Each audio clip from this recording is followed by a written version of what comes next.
Hello students, how are you? We have met after a long time. We are not having classes, only we are giving online some answers. I know it is not sufficient, but then what to do? There is no other uh, scope, there is no other way out. So let us try to cope with this situation, and as soon as it gets over, we shall again meet physically, we shall have regular classes. Till then we have to manage with these limited resources that we have. So today I'll be giving my first uh, explanatory video. I hope you will understand it. I already gave you the notes long back.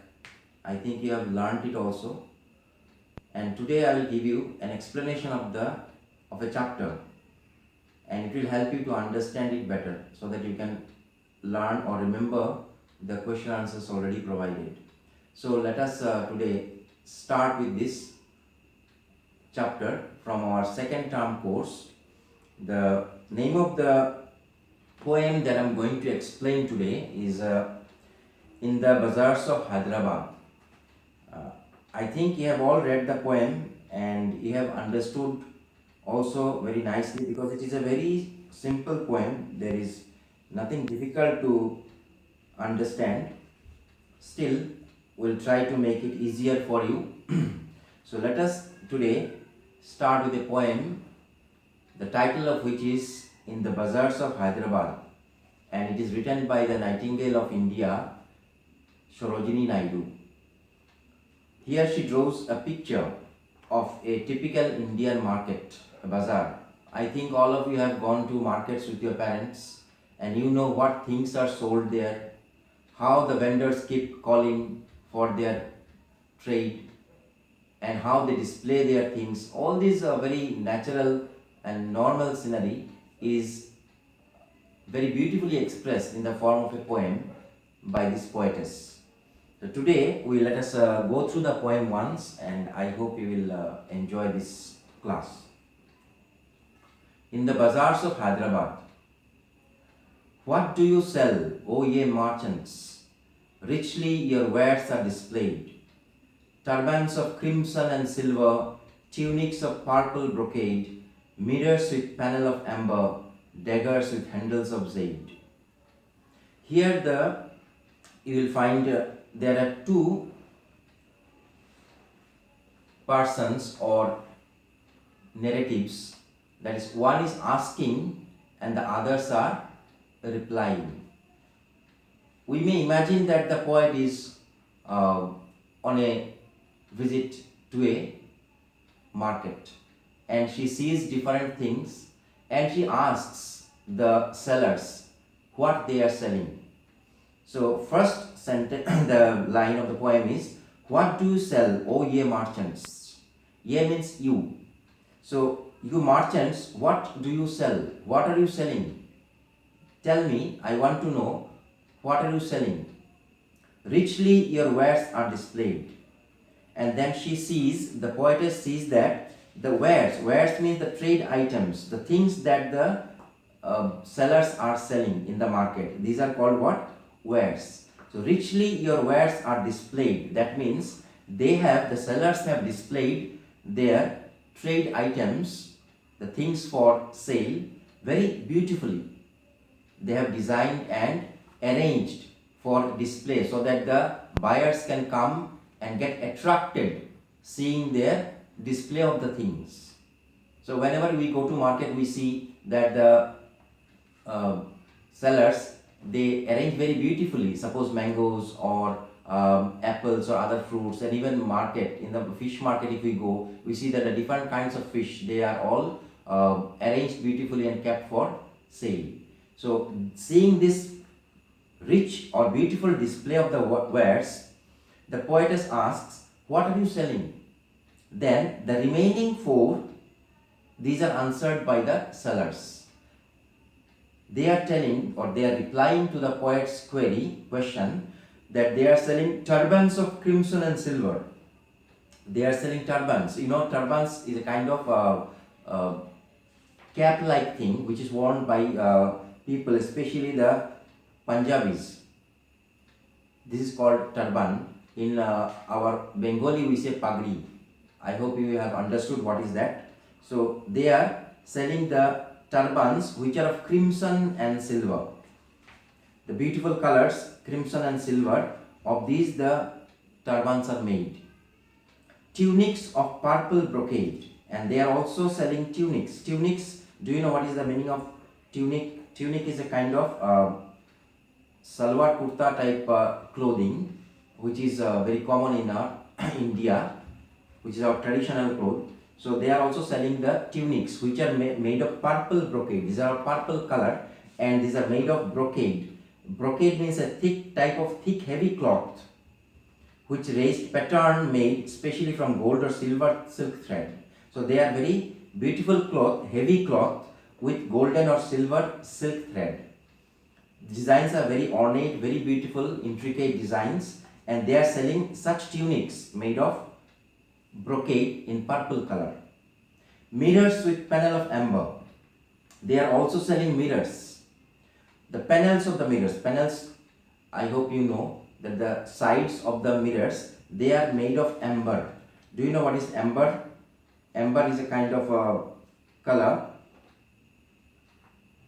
and a material, and they are selling daggers with handles of jade. They are also selling daggers. In those times when there were frequent wars and all, the soldiers used to keep daggers with them. So they are selling daggers, the handles of which are made of jade. Jade means a greenish stone which is set on the handle, a precious stone.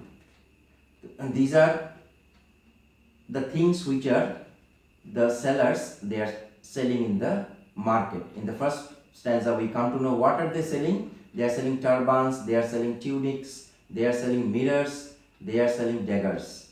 And there is a little of description of the turbans. How do the turbans look? They are of crimson and silver color. The tunics are made of brocade and they are purple in color. The mirrors have amber panels and the daggers have jade in their handles. So these are the things which are sold by the sellers, and the poetess first catches sight of these few things. Then she walks around the market seeing other things. And in the next stanza, we see that she is asking the vendors, she is saying, "What do you weigh, O ye vendors? Saffron and lentil and rice. What do you grind, O ye maidens? Sandalwood, henna and spice. What do you call, O ye peddlers? Chessmen and ivory dice."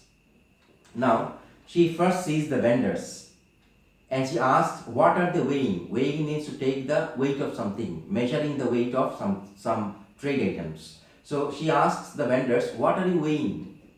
And they answer her saying that they are weighing saffron and lentil and rice. These are the things you know very well, which are our food items and we need them on a regular basis.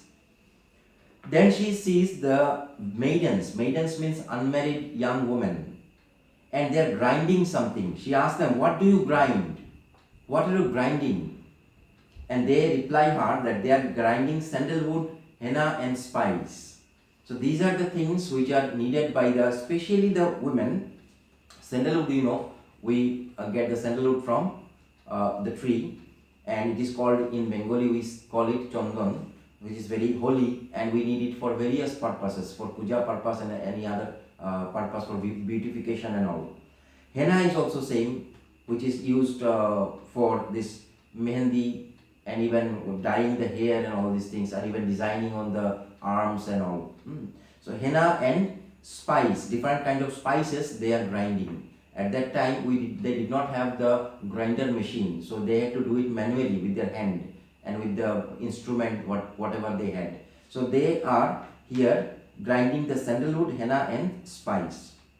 Then she sees the peddlers and calls them, and she asks them, what do you call? Call means here cry, means shout. What are you shouting to sell? Oh ye peddlers. Peddlers means the sellers who walk from one place to another selling their wares. They are called peddlers.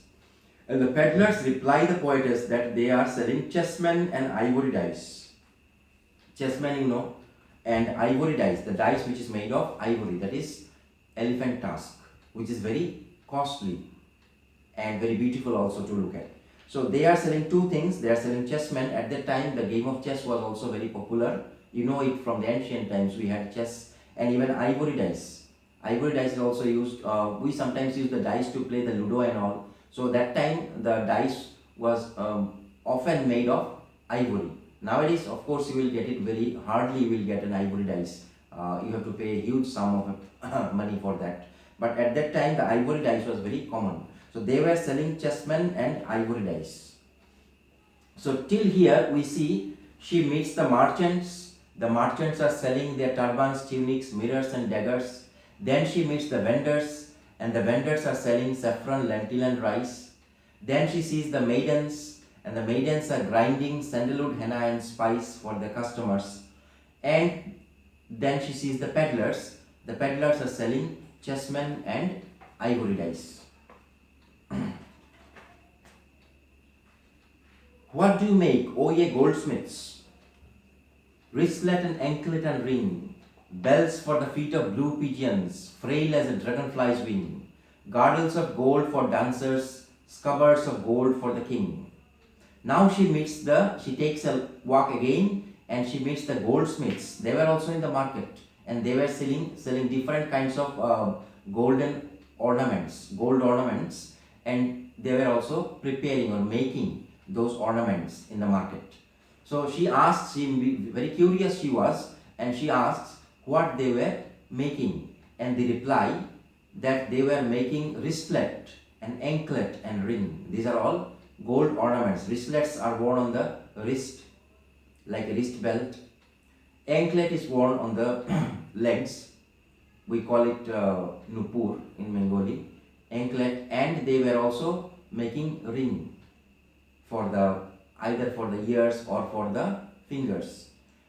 Bells for the feet of blue pigeons, and they were also making very small bell-like things for the feet of blue pigeons. At that time, people used to keep pigeons as pets in their homes, and they should tie a small bell to their feet so that wherever they go, they can at least locate them that this is their pigeon. And so they are making the bells, gold bells, for the feet of these blue pigeons. And these pigeons are very rare, not found everywhere. It's not the grey or the white pigeon, but the blue pigeon. It is very rarely found. And in those times, the jamidars or the kings or other rich people, they used to have the blue pigeons. So they were making the gold bells for the feet of the blue pigeons, frail as a dragonfly's wing. Now here is a simile, a comparison, how the bells were. The bells were very frail. Frail means here weak and intricate, very sharp design, and very thin and light. And these were as thin and light as the wing of the dragonfly. You have seen the dragonfly's wings, which are very beautiful ornate designs in them. And they were also very light and glazy. Similarly, the bells which the goldsmiths were making for the blue pigeons, these were also as frail as the wings of the dragonfly and as beautiful designs that the wings of the dragonflies have. They were also making girdles of gold for dancers. The dancers used to wear, now also those girls who dance, you know that you wear a kind of belt around the waist, which is called girdle. So they were preparing a belt of thick string fastened around the waist to keep the clothes in position. So they were making gold girdles for the dancers, those who will dance in the courtroom. Scabbards of gold for the king, and they were making scabbards. Do you know what scabbards are? Scabbards means covers for the sword that is made of leather or metal. Sometimes scabbards are made of leather, sometimes scabbards are made of metal like gold even. So the king's scabbard, so that will be of course made of gold, where the king will keep his sword. So they were making these cupboards for the king. So here we find an entire stanza is dedicated, is composed to describe what things the goldsmiths were making. So first of all, we come to know that the goldsmiths were making wristlet, anklet and ring. Then they were making the bells, and these bells are for the feet of the blue pigeons. And how the bells were very frail, means light and thin, like the wings of the dragonfly. Then they were also making the girdles, which were made for the dancers. And they were making scabbards where the king will keep his sword. These things were made by the goldsmiths. So today only this much, and next day I will try to finish this poem with a little more discussion. We cannot give a long video, it takes a lot of data, and you know our network problem, so we cannot keep very long videos. Here I am trying to part this poem into two, just dividing into two discussions. The first discussion today we had, and the next discussion will be uploaded very soon. So till then we will again meet. So try to read the poem nicely, try to understand. If you don't understand a word, the meaning of a word, if it is not given in the book, then you have to look up the meaning in the dictionary and learn the new words that you do not know, and also learn the words given in your word meanings given in your book, and of course the question answers and all the other grammatical portions that I already gave you. So till then, see you in my next class. Have a good day.